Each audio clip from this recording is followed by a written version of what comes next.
Woo, this is awesome. Thank you. So a week and a half ago, I found Abraham. I found you. And thank you. Actually, we found you. But you received us. Yes, thank you. I listened to it for a week and a half, and I thought, this is amazing. This is the first thing that's resonating for me. And I visualized myself on stage asking a question and sitting over there. And then on Thursday, I said, I want to see him live. So I looked online, and it turns out I live in Asheville, and you are going to be 10 minutes from my house in 2 days. I love you, and I love all of you, and I'm so happy. Thank you. And here's my question. I am transgender. I was born biologically female, and I have completely embraced the experience, the life experience of being in a circle of only females and hearing what they talk about when men aren't around, and being in a circle of men and what they talk about when women aren't around, and learning new social cues. And I feel like I'm 29 and I've gotten the experience of 2-3 different people already, and it is a blessing. It's amazing. Thank you.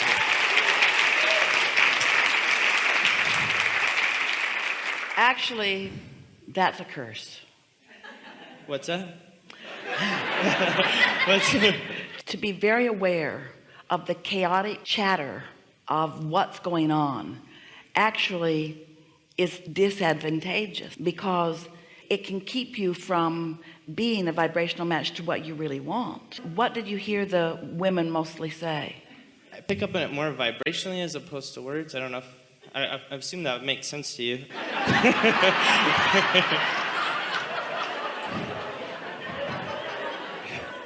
I think when women are by themselves, they let in a little bit more masculine energy than when a man is around. Like, they allow that a little bit more. Well, what did you mean when you said you'd hung around enough women and you knew what they said? What did you mean? As they were expressing what they really wanted in relationships? I guess I meant the experience of being around different energy fields. The reason that we just want to help you not get too carried away in all of this, because we know that this seems like a really good story to tell and a really good platform to begin from, is that I've had the benefit of being inside all of these communities, so I really know what's going on in the human experience.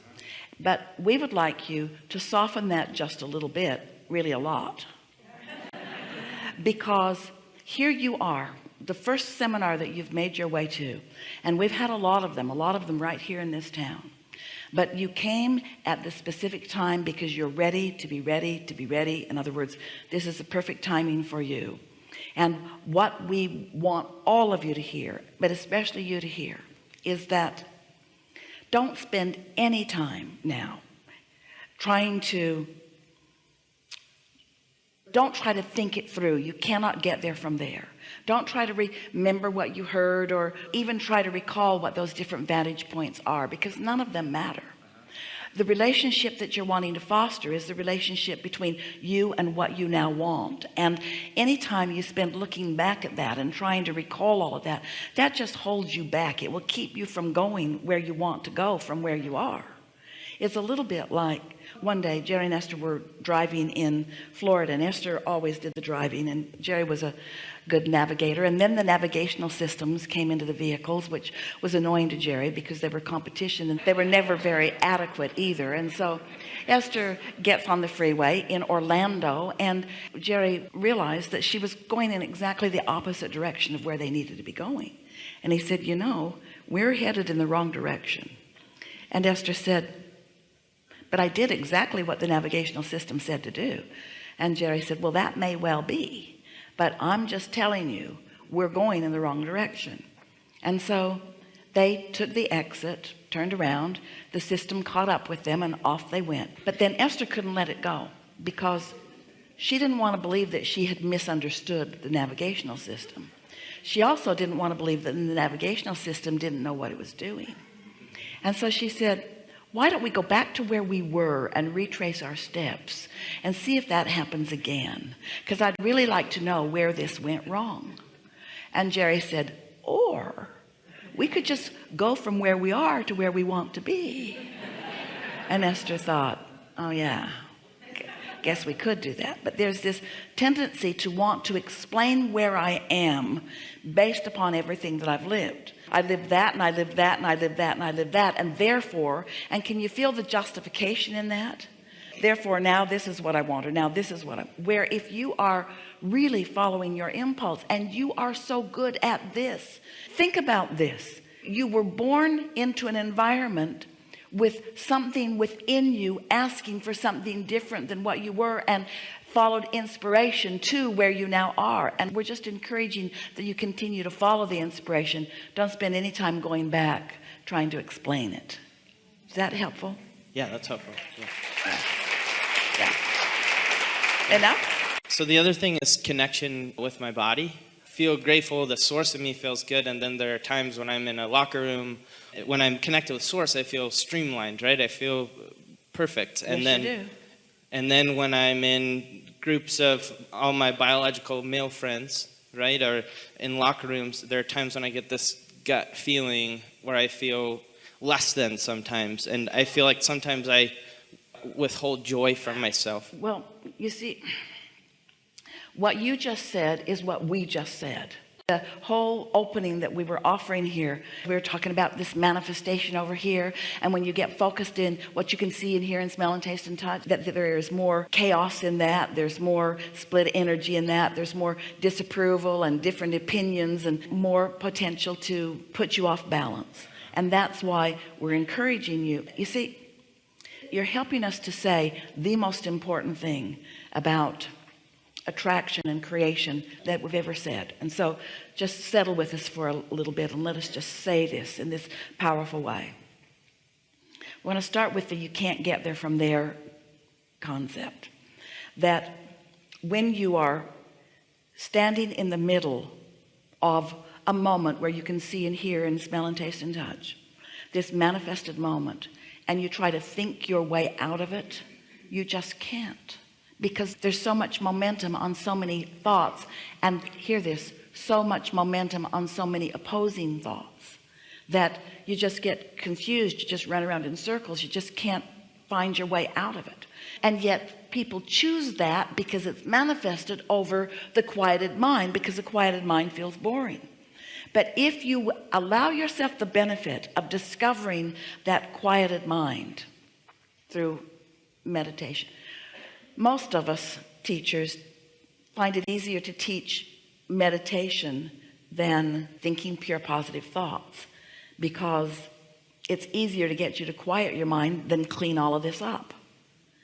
You see what we're getting at? And so once you quiet your mind, and then you allow the momentum of that quieted mind to bring you to more and more and more and more, now you discover momentum, but you discover only the positive momentum, where when you're trying to pick positive out of all of this, it's like, here's an example. We like this one. Have you had the experience where you have a strong opinion about something, and you have the opinion because you gleaned it from the life that you live, and you're with someone, maybe even someone you really care about, who has a very different opinion than you do? So you explain what you mean, they explain what they mean, and you explain what you mean and they explain what they mean. And the more you explain what you mean, the more they dig in, no, and they explain what they mean. And the more they dig in and explain what they mean, no, the more you dig in and explain what you mean. And so the conversation never gets sorted out. Do you have any relationships like that? Neither one of you are going to budge. It's just a stalemate. Well, what we want you to understand is that you have that relationship within just yourself. When you have a desire that is contradicted by a belief, you've got that same argument going on within yourself. In fact, it's only the arguments that go on within yourself that are the only arguments that ever cause any resistance in your experience, because nothing that anybody else is doing has anything to do with you. They don't equal your point of attraction. So when you're able to quiet your mind and then experience the benefit of these thoughts increasing and increasing and increasing until you're just so solid and sure about who you are, eventually you'll be able to be in any environment, and it just won't matter to you what anybody else thinks about anything. It's one of the reasons that so many people are coming into their physical bodies with these, what some are wanting to call alternative lifestyles, or different sexuality, different ideas about so many things, because as the teacher within you, coming from non-physical into physical, you see that most people acquiesce to the pressure of the current conversation. But it's an interesting thing. Can you figure out, especially in your political upheaval that's going on right now, can you figure out what the strongest voice is right now? There's such a polarization of pushing against and pushing against and pushing against and pushing against and pushing against, and nobody's happy. And so there are many of you who make a decision. It's why there's such an increase in autism and so many of these different experiences. Energies are coming into physical bodies saying, I'm a teacher, and since words don't teach, you're not going to be able to catalog me and pigeonhole me. I'm not going to march to the beat of your drum. I'm going to be different enough, and it's going to come from deep enough within me that you're not going to be able to talk me out of this or into this. This is just who I am, and then you can choose to accept it or not, to like it or not, to look at me or look away. But I am done, you said, standing on my head to please you, because it doesn't help you. It just makes you more demanding. The world is so full of conditional livers, meaning this condition doesn't please me, so we need to change that so that I can look at that condition and feel, I need to feel satisfied as I look at this condition, but that means you all have to be different than you are for me to be satisfied. Well, feel what you're doing to yourself, because they're not going to be different so that you can be satisfied. So you're going to run around in a world where you're just dissatisfied. Can you believe that? Can you believe that? Did you see that? Do you see what happened over there? Do you see what happened over there? I'm dissatisfied. Think what that is doing to your point of attraction. Well, it's doing one really good thing. It's causing you to create a vortex that has more of what you want and more of what you want and more of what you want. But now you got to find a way to line up with what you're asking for, rather than asking others to change in order to satisfy you. That was a really good conversation. Did you get it? This is a good time for a segment of refreshment.